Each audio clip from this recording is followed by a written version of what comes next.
Good evening, folks. It's Diamond with the Oppenheimer Ranch Project and Magnetic Reversal News, bringing you a magnetic excursion update Friday, August 9th, around 8:15 p.m. Mountain Time 2024. A big story coming out just hours ago. A Brazil plane crash has killed all 61 people on board. This is as we're waiting for a 3-day geomagnetic storm to kick off any time now. Keep calm. It's boom time.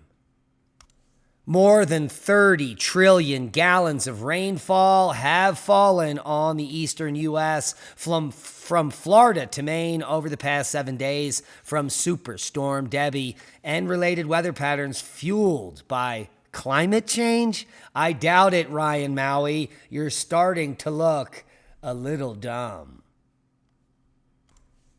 Dozens in need of rescue in Pennsylvania, including via helicopter in life-threatening flooding, and it appears as if some tornadic activity here as Tropical Storm Debbie leaves a trail of destruction.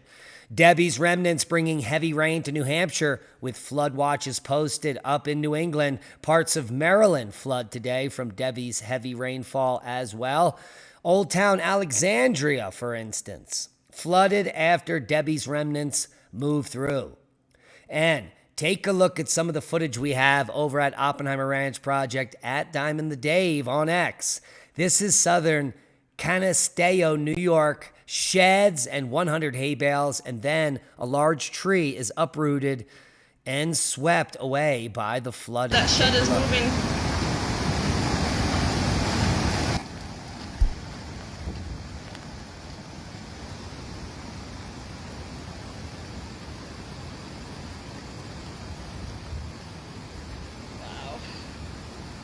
Both sheds are moving down there.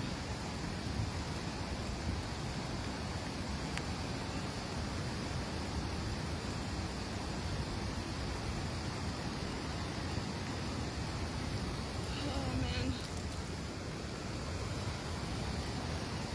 That truck is in the water.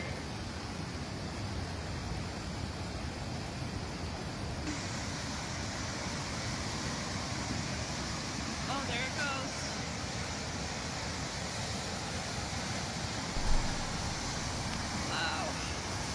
Absolutely tragic. We have more footage here. Aerial video of flooding caused by Tropical Storm Debbie in Annapolis, Maryland here. As we can see some pretty good drone footage of a flyby. These are coastal areas. Obviously, you can see the boats are in the canal, and some of those high tides have now extended up into the parking lot there. Nothing that significant as far as danger to life, but take a look at this. Evacuations underway in parts of Steuben County around the Tuscarora Creek, where massive flooding is posing a risk to folks and area residents.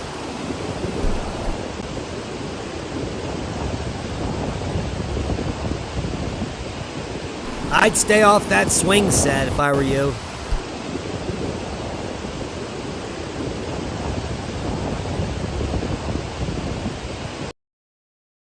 And we also have some footage here from Yellow Breeches Creek in Mechanicsburg, PA. These are actually soccer fields here. So a lot of creeks swelling up in the northeast. And follow us over at Oppenheimer Ranch Project at Diamond the Dave on X for daily updates. And here's the full forecast. I have no idea when the flooding footage ended. So here is some footage of Tuscarora Creek. Obviously, very damaging there. If it's a repeat, oh well. And here is some flooded soccer fields in Mechanicsburg. Obviously, we have a flooding problem up in the northeast, and here is the full forecast.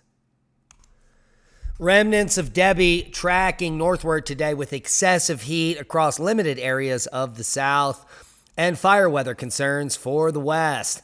Heavy rainfall, along with a few tornadoes, will impact portions of the east today. This storm will lift northward across New England through the evening. In its wake, a quieter weather pattern from the Great Plains to the Mid-Atlantic and the Northeast this weekend.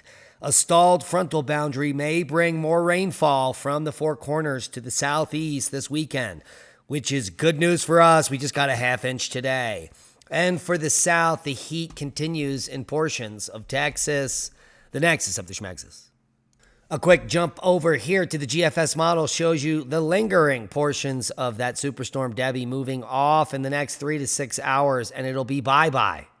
Thank goodness, as we have some amazing monsoonal activity continuing in the west here, which will continue all the way through mid-August as another tropical storm moves up into the Atlantic and may be getting spicy with the northeast. As this storm continues to shift eastward in the models, we're going to be keeping a close eye on it for you. Who knew? Now you do.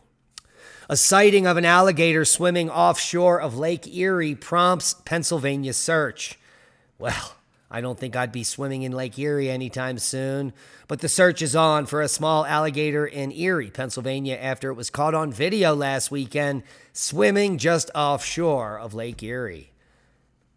That is kind of scary.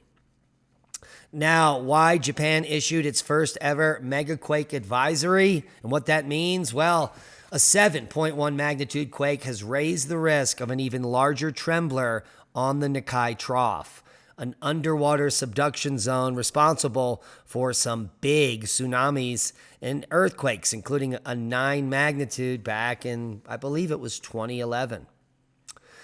But the reality is that a lot of times when a 7.1 magnitude strikes in this region, it is followed by an even larger quake on the trench. So Japan's meteorological agency on Thursday issued its first ever Megaquake advisory. It doesn't mean a quake is imminent. It means there is a high likelihood of a larger quake on the trough, which means they want to get the population prepared in case of a catastrophic tsunami, that they get to high ground rapidly. So it's that simple, and pretty good stuff coming out from Japan.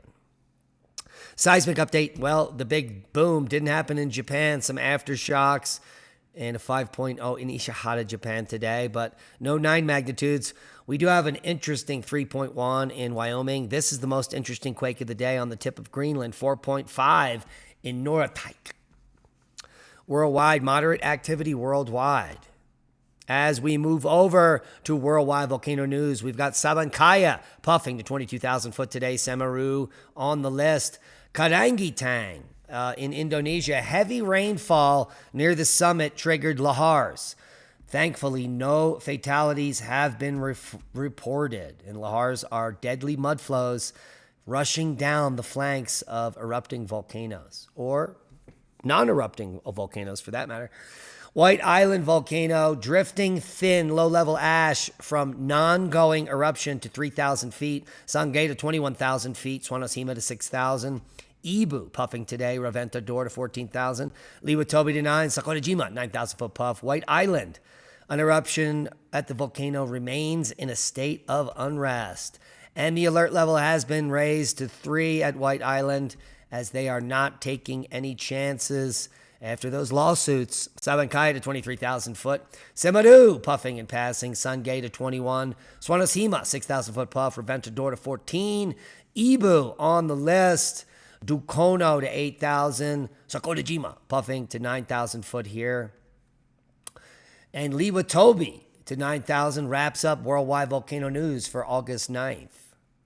Jumping over to space weather, we can see the last 24 hours were quite quiet until just recently. We did have a moderate duration M4.5 solar flare coming from active region 3777.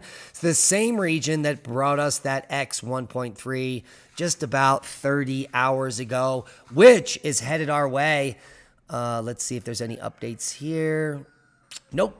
But the latest CME forecast on all the models calls for the X1.3 CME to pass Earth by late August 11th into the 12th, which means we have a multi-day geomagnetic storm forecast. Let's take a look.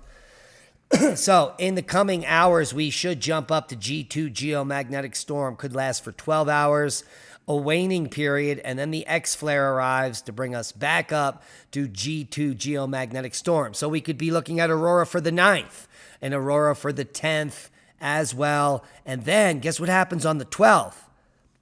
The Perseid meteor shower peaks. What a 1-2 punch. Absolutely fantastic.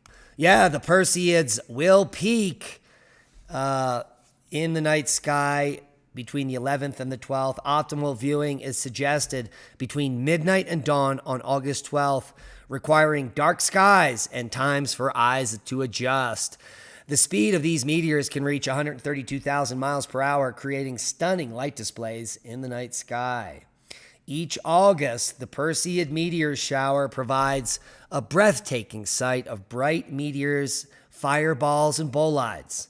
Best viewed in the early hours of August 12th, these meteors hitting the atmosphere at 132,000 miles per hour are part of a display originated from Comet Swift-Tuttle.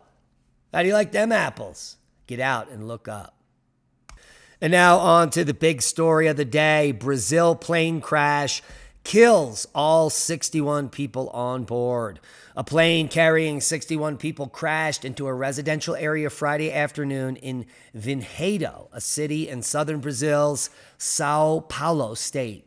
Sao Paulo Public Security Secretary Guilherme Derete confirmed that there were no survivors among those on board. Witnesses said no one on the ground was hurt, which is amazing because take a look at where this dropped.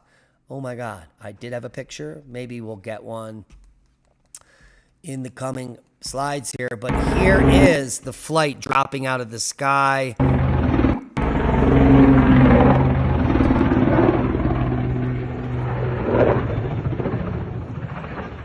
Absolutely insane.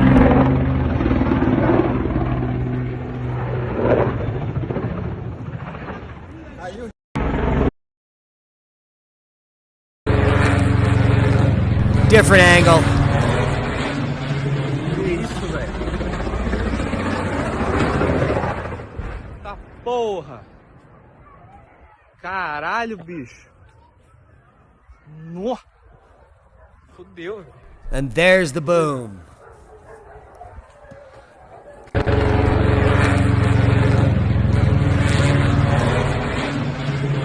isso, velho? Tá porra! Caralho, bicho! Nó! Fudeu, velho. É doido. Holy macaroni. Now here is, we're going to discuss some of the facts of what happened before we get to this story. But first, we're going to take a look at the flight path. And you can see yellow is the velocity of the plane and green is the altitude. So it gets to altitude, everything's fine. The velocity is fine, is varying due to wind speed. But something happens right here in the flight where the velocity reduces. So that could be a single engine failure here and then a second engine failure here, dropping the speed all the way down to 40 kilometers per second, which causes that plane to plummet out of the sky. A plane of that size needs to be traveling well above 400 kilometers per hour in order to stay aloft. So once it dropped below that speed, that's when it plummeted out of the sky. Now here is the amazing story. This guy right here was a passenger who missed his connection with the plane that crashed, killing everyone. And he even fought with an employee for not being able to get on board. And well, after he heard the news, can you imagine how stupid he felt? Well, and how sad he felt for the victims. Família, a gente vai tentar falar com ele aqui. Dá licença, meu amigo, a gente está ao vivo aqui no jornal hoje. Você estava naquele grupo que acabou não embarcando, perderam a conexão. Como é que You can see it in his eyes. 40, né? A latam estava fechada, mas o voo ia sair pela Voo Express. Eu estava fazendo trabalho no Hospital Regional de Toledo, sou do Grupo Ideias. Quando eu cheguei aqui, Absolutely a miracle for this man. So anyone's guess why that happened. And here is the site of the crash in a residential area.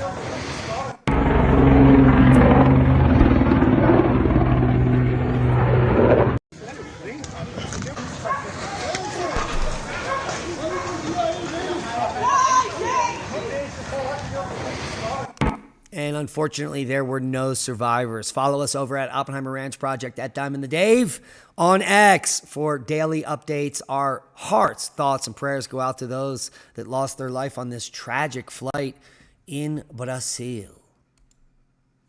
Now, tomorrow, Leah and I will be discussing Göbekli Tepe. The carvings at the site in Turkey could depict a comet strike that ushered in civilization, according to a new Sweatman study. Leah and I have talked about these scientists for years. We're one of the few podcasters that dissect this topic in great detail, and tomorrow will be no different. Göbekli Tepe, a Turkish site thought to predate the Great Pyramids of Giza by 7 millennia, well, may be depicting the cometary impacts back 12,085, the Younger Dryas catastrophe, a mass extinction, the end of the Clovis culture, well, and the beginning of the rebuilding of Earth. Here's the full paper. Representations of calendars and time at Göbekli Tepe and Karahan Tepe support an astronomical interpretation of their symbolism. Holy macaroni. Lee and I will dissect it tomorrow, as well as many other interesting topics. Guys, come over to Oppenheimer Ranch Project on Rumble, where we now have 11,000 followers, and we appreciate each and every one of you, and watched one of the most banned 10-hour documentaries on Earth. There's only one location you can see it, except here now, and we've been trying to keep this up on the airwaves for years, and they keep taking it down. It's back up on Rumble for as long as it will stay up. Share it with like-minded people. Let's get this out there, because they don't want you to see what is in this movie. And one final warning, the CIA is urging U.S. citizens, and anyone for that matter, not to attend the closing ceremonies of the Paris Olympics to avoid becoming an accidental victim of a major terrorist attack and plot.